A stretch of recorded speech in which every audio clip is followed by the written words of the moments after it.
Today I'm looking at something I honestly think deserves more attention. A South African fountain pen ink company. Not a South African retailer importing well-known inks, not another bottle of Diamine, Pilot, Sailor, Pelican, Waterman, Robert Oster or Ferris Wheel Press. A South African ink brand. Frara Road.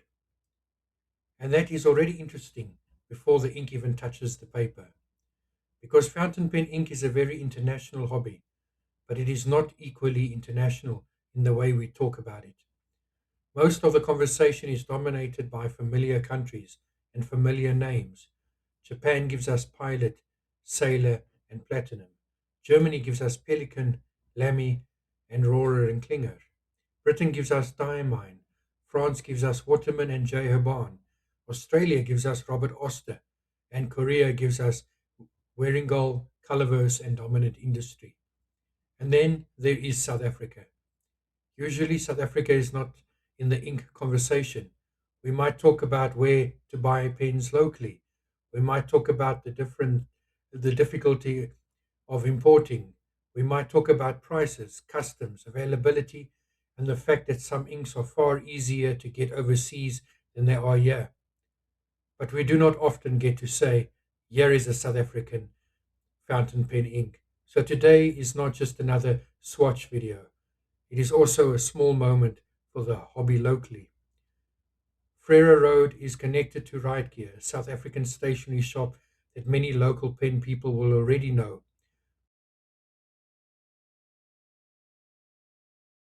And before the inks, Frara Road was already known for stationery accessories, pen rolls, pen cases, notebook covers, and other practical goods made for people who actually use their pens.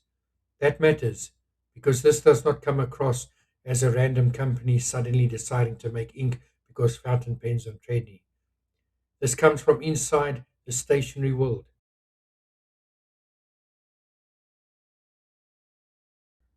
We start off with Frere Road's Umbilo Orange on canopus paper, and immediately we can see a bright, vibrant orange come through. I will be writing with Sailor's dip pen with a medium point.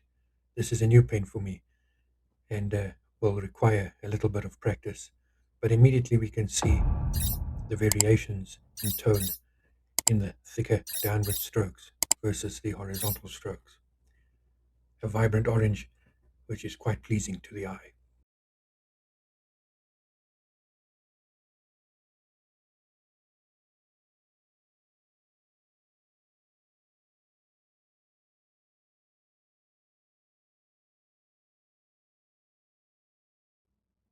The earliest Frere Road ink I could find appears to be the Gardens of Paris, made around 2021 with Stanford Wood Studios. Stanford Wood Studio is another South African name in the fountain pen world, known for handmade and artistic pens.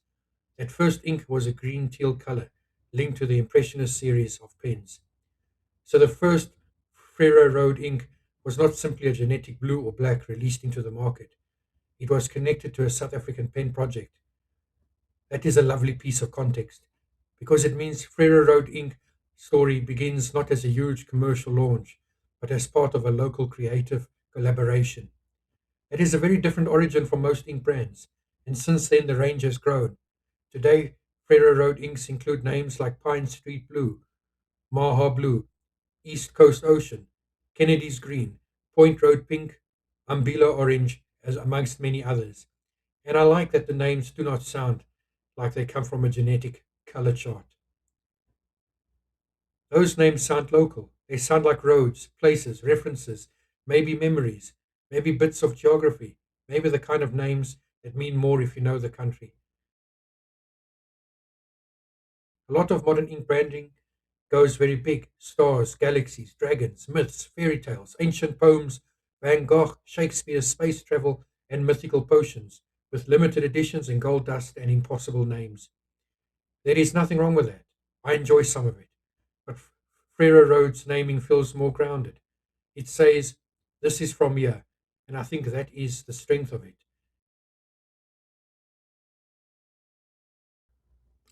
We continue with the pen show purple. a color which is perhaps lighter than I would like, but not entirely displeasing to the eye. And there are a lot of people who like purple and will find this color quite enticing.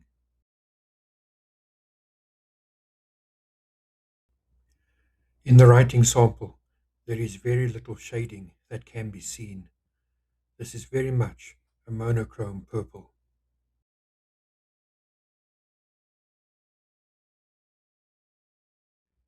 Frara Road's current inks come in a small 20 milliliter glass bottle. So right away, this is not a huge 80 milliliter or 100 milliliter bottle that will sit on your shelf for the next decade. It is a smaller bottle, more of a manageable size, enough to use properly, enough to test, enough to keep in rotation, but not so much that you feel trapped by it forever. And then there is the lid, and this is the clever part. The bottles have a syringe-friendly silicone seal in the cap. Their idea is that you can pierce the top with a syringe, draw ink from the bottle, and the seal closes again afterwards. That is such a fountain pen person idea. Because anyone outside this hobby would say, why would you need that? But we know exactly why. If you refill cartridges, that is useful. If you use converters, that certainly is useful. If you want to get the last bit of ink out of the bottle, that is useful. If you are testing multiple inks and do not want open bottles all over the desk, that is useful.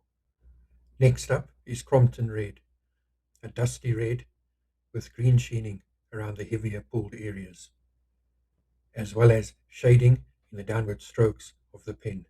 A very pleasing ink indeed. In the fountain pen world, we have some beautiful bottles. Pilot's Irushazuku bottles are beautiful. Pelican Edelstein bottles are beautiful. Mont Blanc bottles have that shoe shape with a front reservoir. Ackerman has the marble in the neck design. Sailor has its own style. Diamine is simple and practical. But a syringe-friendly self-sealing lid is genuinely practical idea. It is not just decoration. It solves a real problem that fountain pen people actually have.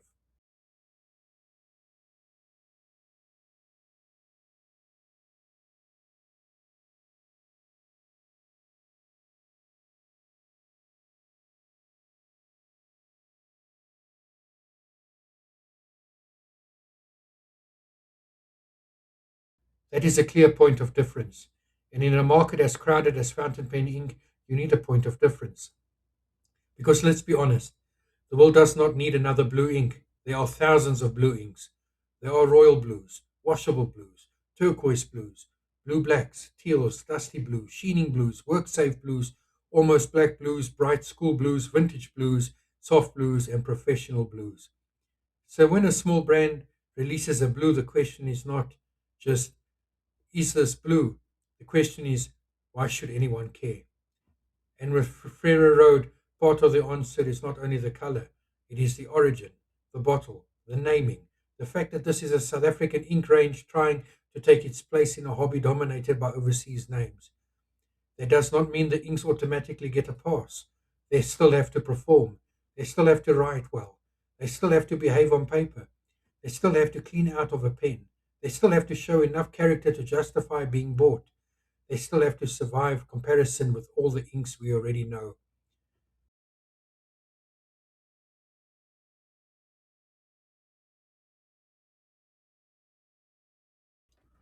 Next up is Gibson Black. I was a little disappointed with this black.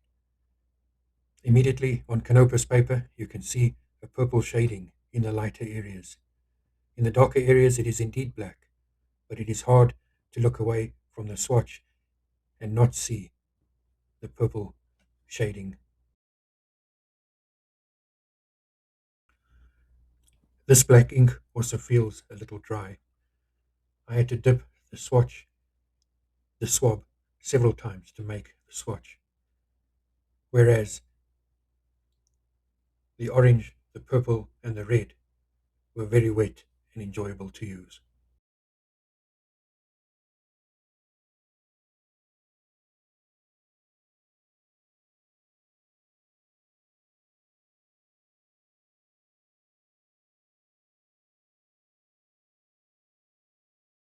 Now, as far as I can find, there is very little dedicated YouTube coverage of Frara Road inks. There are written reviews, there are product listings, there are some social media posts, there is discussion around Pine Street Blue and other colors. But I could not find much in the way of a proper video ink coverage. So this may be one of the first dedicated YouTube looks at Frere Road fountain pen inks, and I think that is exciting.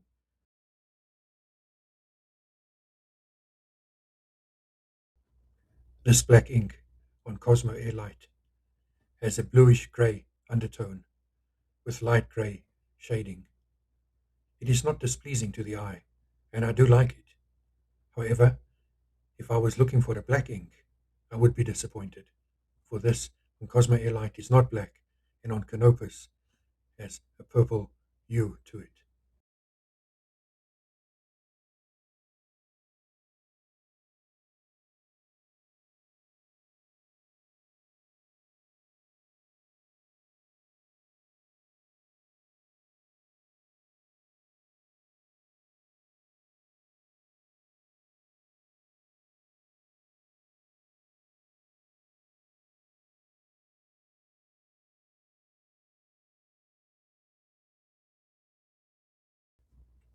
Next is East Coast Ocean.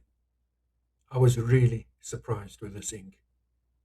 It is a beautiful teal, light blue ink, and in the thicker, darker, deeper pools, the ink becomes much deeper blue, and around its edges there is a dark blue to black ring. It reminds me a lot of the oceans. It reminds me a lot of the rolling waves, and I think this is possibly one of my favorite light blue teal inks.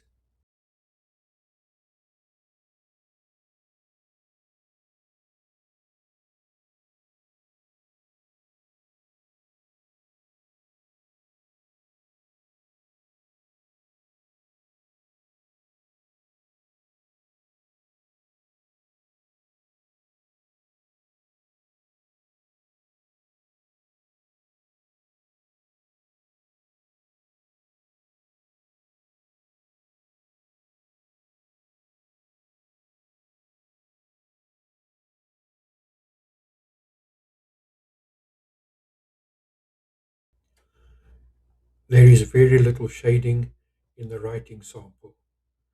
There is perhaps a little in the downward strokes, but for the most part, this is a very monochrome colored ink, but a beautiful blue ink, and it loses nothing by having a little bit of shading other than an ink, perhaps like the orange and the red that we tried earlier.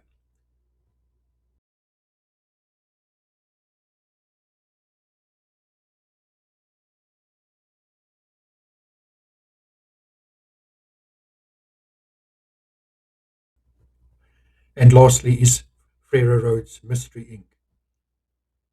I'm not sure what I was expecting from this ink. Maybe a multicolored unicorn, maybe a centaur, I'm not sure. But this deep blue ink is very pleasing to the eye. It is not a boring ink. It is not a simple, straightforward blue. In the lighter sections, the blue is a light blue. In the darker sections, you get a beautiful royal blue color. And around the edges of the deeper poolings, there is some purple sheening that can be seen.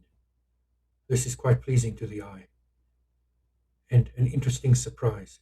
So, no purple unicorns, no centaurs, but an interesting blue ink nonetheless.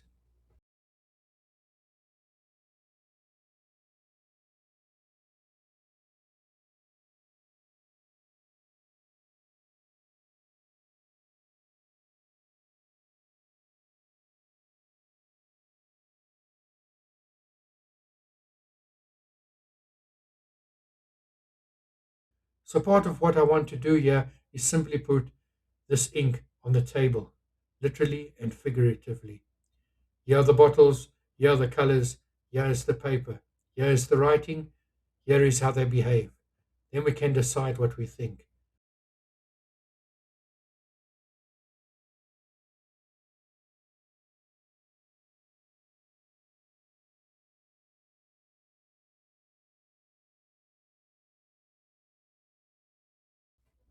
Now with all the colors side by side on canopus paper, the true effect comes through. These are beautiful inks. The orange is vibrant. The purple is bright and fresh. The red reminds me a lot of wine. I do not drink, but that is what it comes to mind, with its green sheening around its pooled areas. The mystery ink was a mystery. Came out to be dark blue royal with red purple sheening. And the East Coast Ocean was very, very pleasing to the eye. The Gibson Black is perhaps lighter than I expected, but in hindsight, is starting to grow upon me, and is an interesting color. Do not expect a deep, deep black, but if you expect a black with some variation in color and toning, I don't think you'll be disappointed.